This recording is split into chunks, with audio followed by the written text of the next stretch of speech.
வாழ்க குருவே துணை குரு அடி போற்றி.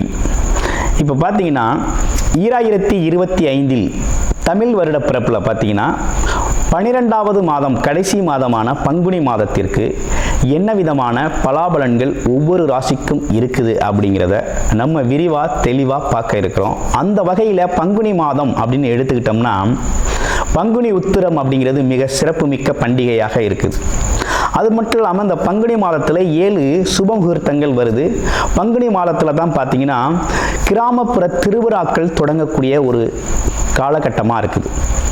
இந்த பங்குனி மாதத்தில் சூரிய பகவான் பார்த்தீங்கன்னா காலச்சக்கரத்தின் 12வது ராசியான மீனம் ராசியில் அமர்ந்து அருள்பளிக்கக்கூடிய ஒரு அற்புதமான மாதமாக இந்த மாதம் இருக்குது.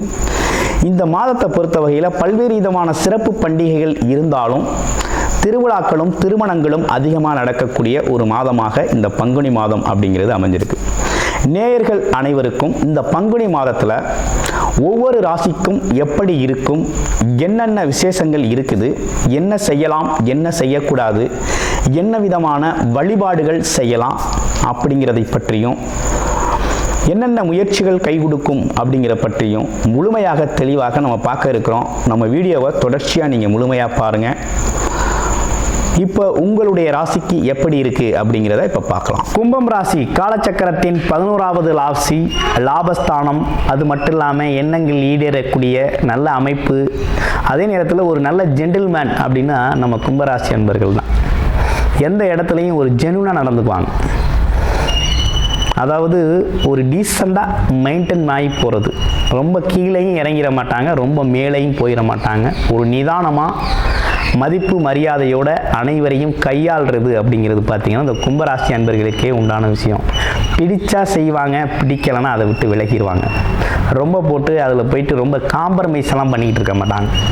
அப்படிப்பட்ட ராசிக்காரங்க தான் நம்ம கும்பராசி அன்பர்கள். இப்போ கும்பராசி அன்பர்களுக்கு ஏற்பட்டிருக்க சிக்கல் என்னன்னா ஜென்மச்சனி பாதிப்பில் இருக்கிறோம். இது சனி பகவான் போட்டு புழிஞ்சு எடுத்துட்டார். இப்போ தான் இந்த மாதத்தோட எண்டில் அந்த பார்த்தீங்கன்னா இந்த மார்ச் மாதத்தோட எண்டில் கொஞ்சம் ரிலீஃப் கிடைக்கும் உங்களுக்கு. ஜென்மச்சனி அப்படின்னா தலையில் ஏறி உட்காந்து ஒரு ஆட்டுறது, எந்த முடிவுமே எடுக்க முடியாமல் பண்ணுறது, குழப்பத்துக்கு ஆட்படுத்துறது, வருமானத்தில் தடையை உருவாக்குறது, தொழிலில் தடையை உருவாக்குறது, உறவுகளில் கசப்புகளை உருவாக்குறது, அதே போல் நம்மளை எல்லா இடத்துலையும் குற்றவாளியாக எல்லாரையும் பார்க்க வைக்கிறது. நம்மளை பொறுத்தவரை மனசுக்கு நிரபராதி, ஆனால் மற்றவங்க பார்வையில் நமக்கு ஒரு குற்றவாளியாக தெரிகிறது. பழி பாவத்தை உங்கள் மேலே விழுகிறது, அதற்காக மன வருத்தம் அடைகிறது. இப்படிப்பட்ட விஷயங்கள்லாம் நடந்தேறிடுச்சு. குறிப்பாக வேலை தொழில் வருமானம் கெட்டு போச்சு, அதனால மனசும் கெட்டு போச்சு.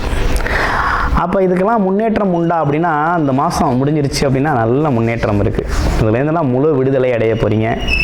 இப்போ என்ன சூழ்நிலை ஏற்பட்டிருக்கு, சரி ஓகே, இப்போ என்ன சூழ்நிலை ஏற்பட்டிருக்கு அப்படின்னா 2ஆம் இடத்துல அனைத்து கிரகங்களும் சங்கமிச்சிருக்கு.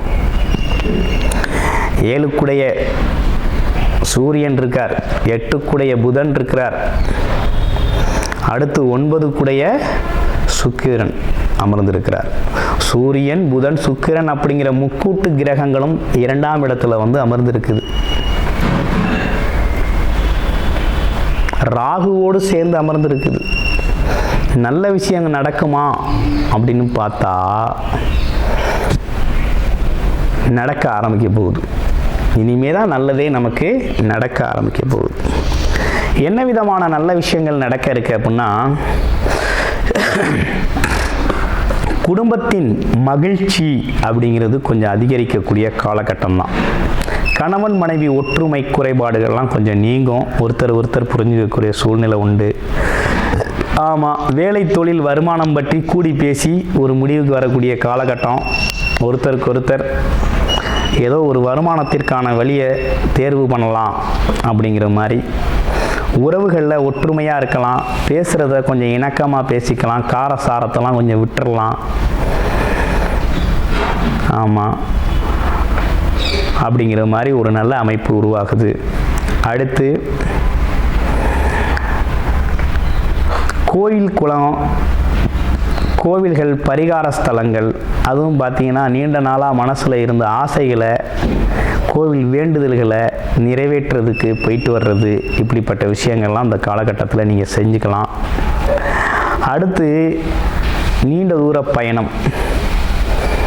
வெளிநாட்டுக்கு தான் நான் சம்பாத்தியத்துக்கு வேலைக்கு போவேன், வெளியூருக்கு தான் வேலைக்கு போவேன், எனக்கு பிடிச்ச வேலை வெளிநாட்டில் தான் இருக்குது, எனக்கு பிடிச்ச வேலை வெளியூரில் தான் இருக்குது, வெளி மாநிலத்தில் தான் இருக்குது அப்படின்னு சொல்லி வெயிட் பண்ணி காத்திருந்தவங்களுக்கெல்லாம் வேலை கிடைக்கும். தாராளமாக போங்க. வெளியில் போனீங்கன்னா உங்களுக்கு நல்ல மாற்றம் இருக்குது. வருமானத்திற்காக வெளியில் வேலை தொழிலுக்காக போகிறவங்க எல்லாருக்குமே நல்லா இருக்குது. இன்னொரு விஷயமும் நல்லா இருக்குது. படிப்புக்காக வெளிநாடு போகிறது, வெளியிடங்களில் போய் படிக்கணும்னு நினைக்கிறது, இதெல்லாம் கூட நல்லா இருக்குது. ஓகேங்களா கும்பராசினியர்களுக்கு. அடுத்து வேறு என்ன விஷயங்கள் நல்லா இருக்குது அப்படின்னு பார்க்கையில், அதாவது தொழில் சம்மந்தப்பட்ட ஒரு அதிர்ஷ்டம் அப்படிங்கிறது உண்டு. இந்த காலகட்டத்தில் நிறைய தொழில் பண்ணியாச்சு, தொழிலில் பெரிய நஷ்டத்தையே செஞ்சுக்கிட்டு இருந்தோம் இல்லையா. இந்த காலகட்டத்தில் ஒரு இறைவனின் அருளால், முருகப்பெருமானின் அருளால் என்ன நடக்க போகுதுன்னா, கொஞ்சம் தொழில் வாய்ப்புகள், வியாபார வாய்ப்புகள் உங்களுக்கு நல்லபடியாக அமைய போகுது. இது முழுக்க முழுக்க இறையருளால் கிடைக்கக்கூடிய ஒரு அமைப்பு. இந்த காலகட்டத்தில் உங்களுக்கு தொழில் வேலை அப்படிங்கிறது அமைப்பு அப்படிங்கிறது, அதாவது தொழில் வியாபாரம் அப்படிங்கிறது கொஞ்சம் முன்னேற்றத்தை தரக்கூடிய வகையில் இருக்குது. குழந்தைகள் நீங்கள் சொல்கிறத கேட்பாங்க. குலதெய்வ அருள் பரிபூரணமாக இருக்குது. இந்த காலகட்டத்தில் உங்களுக்கு ஒரு செல்வாக்கை தரக்கூடிய வகையில் இருக்குது. ஆமாம், அதனால் ஒன்றும் பயப்பட வேண்டாம். அது மட்டும் இல்லாமல் போக்குவரத்து, அதாவது என்னென்னா இடம் வீடு சம்பந்தப்பட்ட விஷயத்தில் குழந்தைகளுக்கான கொஞ்சம் அடிப்படை செலவுகள், வெளியூர் வெளிநாடு அனுப்புறது, கல்விக்காக அனுப்புறது, செலவுகள் அப்படிங்கிறது குழந்தைகளுக்காக கொஞ்சம் செலவுகளும் ஏற்படக்கூடிய ஒரு அமைப்பு அப்படிங்கிறது உருவாகிருக்கு. ஆக மொத்தத்தில் உங்களுக்கு இந்த ரிலேஷன்ஷிப்பு, பண பொருளாதாரம், வேலை, வருமானம், தொழில், ஆமாம், குழந்தைங்களோட கல்வி, உடல் ஆரோக்கியம், இதில் ஏற்பட்ட குறைகள் அனைத்துமே படிப்படியாக கொஞ்சம் நிறைவேறக்கூடிய நல்ல காலகட்டமும் நல்ல சூழ்நிலையும் உருவாயிருக்கு. இந்த வருகின்ற தமிழ் புத்தாண்டுக்கு பிறகு இன்னும் நல்லதொரு மாற்றத்தை நீங்கள் எதிர்பார்க்கலாம். அப்படிங்கிற மாதிரி ரொம்ப அற்புதமாக காலத்தின் தொடக்கம் கும்பராசிக்கு ஒரு விடிவு காலம் பிறந்துருச்சு. முன்னேற்றமான காலம் தொடங்கியாச்சு. அடுத்து கும்பராசியில் இருக்க நட்சத்திரங்கள். அவிட்ட நட்சத்திரம் எப்படி இருக்குது? அவிட்ட நட்சத்திரத்தை பொறுத்த வகையில் பார்த்தீங்கன்னா, இந்த காலகட்டத்தில் குழந்தைகளோட தேவைகளை நிறைவேற்றுதல், இடம் பூமி வாங்குறதுக்காக யோசிப்பீங்க. அது மட்டும் இல்லாமல் குலதெய்வ கோயிலுக்கு போயிட்டு வருவோங்கிற எண்ணம் மேலோங்கும். பூர்வீகத்துக்கு போயிட்டு வந்தால் கொஞ்சம் நல்லா இருக்கும் அப்படின்னு தோணும். வெளியூரில் இருக்கிறவங்களுக்கு இந்த விஷயங்கள்லாம் நடக்கக்கூடிய ஒரு அமைப்பு இருக்குது. அடுத்து சதய நட்சத்திரம். சதய நட்சத்திரம் எப்படி இருக்குன்னா, இந்த வருமானத்துக்காக பல விஷயத்தை போட்டு யோசித்து குழப்பிக்குவீங்க. அந்த தொழில் செஞ்சால் நல்லா வருமானம் வருமா, அந்த தொழில் செஞ்சால் நல்லா வருமானம் வருமா, ஆமாம், எப்படி திடீர்னு சம்பாதிக்கிறது, ஆமாம், எதை இந்த கமிஷனை பேசி விட்டால் திடீர்னு 1 லட்சம் 2 லட்சம் லட்சக்கணக்கில் சம்பாதிக்கலாமா அப்படிங்கிற ஒரு விஷயத்தில் ரொம்ப ஆழ்ந்த சிந்தனையில் ஈடுபடுவீங்க. அதுக்கேற்ற மாதிரி ஒரு திடீர் அதிர்ஷ்டமும் உண்டு. இந்த கமிஷன் தொழிலில் இருக்கிறவங்க, கான்ட்ராக்ட் தொழிலில் இருக்கிறவங்களுக்கெல்லாம் அது கிடைக்கும். அடுத்து பூரட்டாதி நட்சத்திரம்.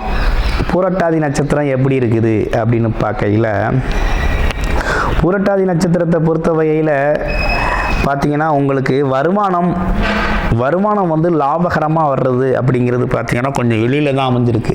இந்த கன்ஸ்ட்ரக்ஷன் தொழிலில் இருக்கிறவங்க, கான்ட்ராக்ட் தொழிலில் இருக்கிறவங்க, அதே போல் பார்த்தீங்கன்னா இந்த ட்ராவலிங் பிஸ்னஸ் பண்ணுறவங்க, சேல்ஸ் அண்ட் மார்க்கெட்டிங்கில் இருக்கிறவங்க, அதே போல் எக்ஸ்போர்ட் இம்போர்ட் பிஸ்னஸ் பண்ணுறவங்களுக்கெல்லாம் அந்த காலகட்டத்தில் ஓரளவு நல்ல லாபம் சேமிக்கக்கூடிய வகையில், நல்ல வருமானம் வரக்கூடிய வகையில் அவங்களுக்கெல்லாம் அமையுது. சரி, நமக்கு என்ன விதமான வழிபாடுகள் நல்லா இருக்குது இந்த காலகட்டத்தில் அப்படின்னு பார்த்தோம்னா, ஆஞ்சநேயர் வழிபாடு ரொம்ப முக்கியம். முதல்ல நம்ம சரியாகணும், அப்புறம் நம்ம சுற்றம் சரியாகணும், அப்புறம் தொழில் வேலை வருமானம் நல்லபடியாக வரணும். ஆஞ்சநேயர் வழிபாடு ஃபஸ்ட்டு. இரண்டாவது அப்படின்னு எடுத்துக்கிட்டோம்னா ஸ்ரீ முருகப்பெருமான் வழிபாடு. அப்படிங்கிறத தொடர்ச்சியாக செஞ்சுக்கிட்டு வாங்க. ஆமாம், அடிக்கடி வெள்ளிக்கிழமைகளில் மகாலட்சுமி வழிபாடை வீட்டில் தொடர்ச்சியாக பண்ணிக்கிட்டு வாங்க. வாழ்க்கை வளமாக்கும், இழந்த அனைத்தையும் மீட்டெடுக்கலாம். முன்னேற்றமான பாதையின் தொடக்கத்தில் நீங்கள் இருக்கிறீங்க. இனிமே பொற்காலம்தான், முன்னேற்றமான காலம்தான். உடல் ஆரோக்கியம், மன ஆரோக்கியம், பொருளாதார முன்னேற்றம், குழந்தைகளின் கல்வி நிலை எல்லாமே நல்லா இருக்க போகுது. ஒரு செழிப்பமான இலைகாட்டம், சந்தோஷமான ஒரு விஷயங்கள்லாம் எதிர்பார்க்கலாம். அது மட்டும் இல்லாமல் சுப நிகழ்ச்சிகள் அப்படிங்கிற ஒரு விஷயமும் வாழ்க்கையில் குடும்பத்தில் நடக்கக்கூடிய ஒரு நல்ல காலம் அப்படிங்கிறது இனிமே தான் நமக்கு தொடக்கமாக இருக்குது. உங்களுடைய பிறப்பு ஜாதகத்தில் என்ன தசாபுத்தி இருக்குன்னு பாருங்கள். ஒரு யோகமான தசாபுத்தி அமைப்பு இருக்குது அப்படின்னா இந்த காலகட்டத்தில் அதுக்கான விஷயங்களை பயன்படுத்துங்க. இல்லை சூழ்நிலைகள் சரியில்லை அப்படின்னா மெயின்டைன் பண்ணி போகிறதுக்கு முயற்சி எடுங்க.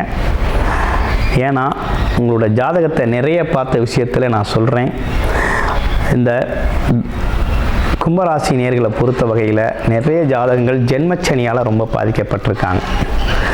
அப்போ என்னென்னா தொழில் வேலை மட்டும்தான் ரொம்ப அதிகமாக பாதிக்கப்பட்டிருக்கு. வருமான தடை இருந்திருக்கு. மனசில் ஒரு ப்ரெஷர், ஒரு அழுத்தம் சூழ்ந்திருக்கக்கூடிய சூழ்நிலைகள் உண்டு. இவை அனைத்திற்கும் தீர்வாக ஆஞ்சநேயர் வழிபாடும், ஸ்ரீ முருகப்பெருமான் வழிபாடும், மகாலட்சுமி வழிபாடும் தொடர்ச்சியாக நீங்கள் செஞ்சுக்கிட்டு வாங்க. வாழ்க்கை வளமாகும். நன்றி, வணக்கம், வாழ்த்துக்கள்.